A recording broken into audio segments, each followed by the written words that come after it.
सुप्रभात बच्चों।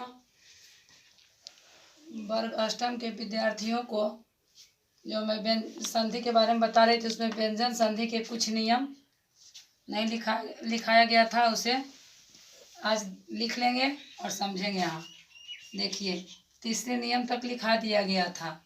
अब चौथे नियम में आइए। छ का नियम, छ कहाँ लगता है वो देखिए। यदि किसी स्वर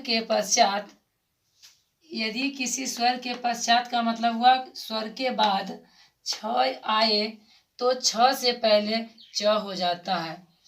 छ से पहले च हो जाता है, यानी च छ संयुक्त हो जाता है। संधि जैसे संधि जोड़ छेद बराबर संधि छेद, च छ संयुक्त हुआ। आ जोड़ छादन, आज छादन।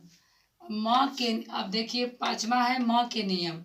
म इसका 3 नियम है, तो म का कहाँ कहाँ होगा क्या। म के बाद जिस वर्ग का व्यंजन आता है, म के बाद जिस वर्ग का, यानी क वर्ग, च वर्ग, ट वर्ग, जिस वर्ग का व्यंजन आता है, अनुस्वार उसी वर्ग के नासिक के यानी पंचम वर्ग में बदल जाता है।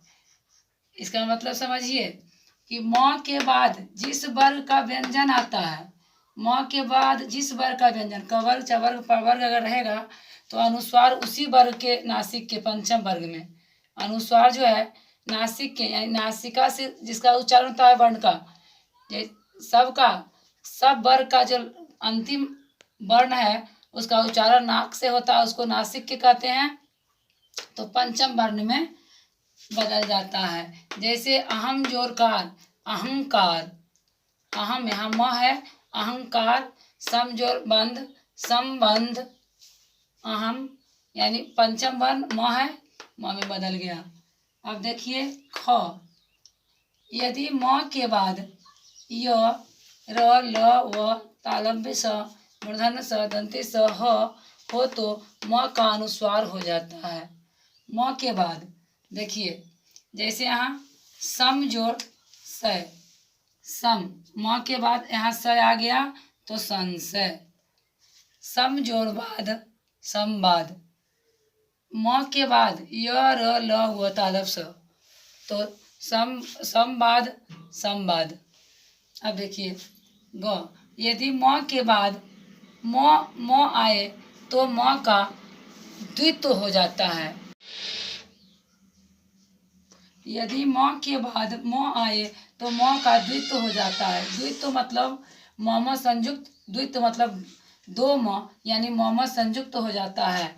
जैसे सम जोड़ मान, सम्मान, सम जोड़ मोहन, सम्मोहन। इसी तरह से बहुत सारे उदाहरण हैं। अब देखिए 6 में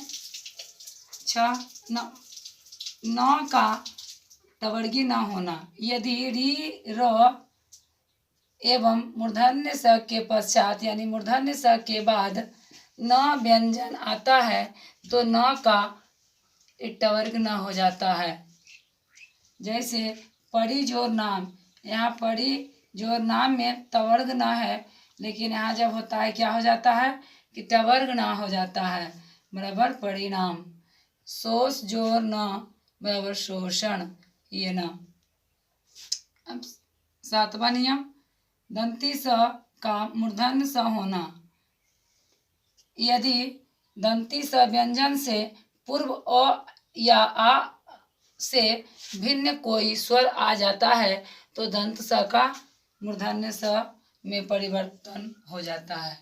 यहाँ देखिए दंत स का मूर्धन्य स होना, यानी दंती स कहीं रहता है तो मूर्धन्य स में परिवर्तन हो जाता है। कैसे, यदि दंत स व्यंजन से पूर्व यानी उससे पहले अ या आ से भिन्न कोई स्वर, उससे अलग कोई स्वर आ जाता है तो दंत स का मूर्धन्य स में परिवर्तित हो जाता है। जैसे बी जोड़ साध, बी जोड़ स बराबर दंत स से मूर्धन्य स में विषाद। अभी जोड़ शेख, अभिषेक। अब देखिए र का नियम, अंतिम है 8वां नियम। र का नियम, र के बाद र होने पर र का लोप हो जाता है।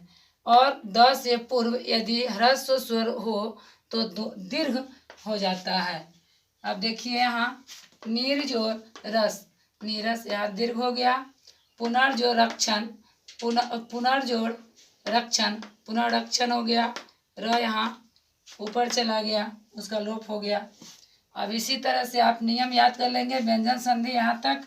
अब देखिए संधि विच्छेद, संधि विच्छेद में आप स्वर और व्यंजन तो आपको पढ़ाया जा चुका है, तो स्वर और व्यंजन का ही अंश है कुछ, इसका संधि विच्छेद कर लेंगे और नियम याद कर लेंगे। आज तक इतना ही, फिर अगले वीडियो में। धन्यवाद।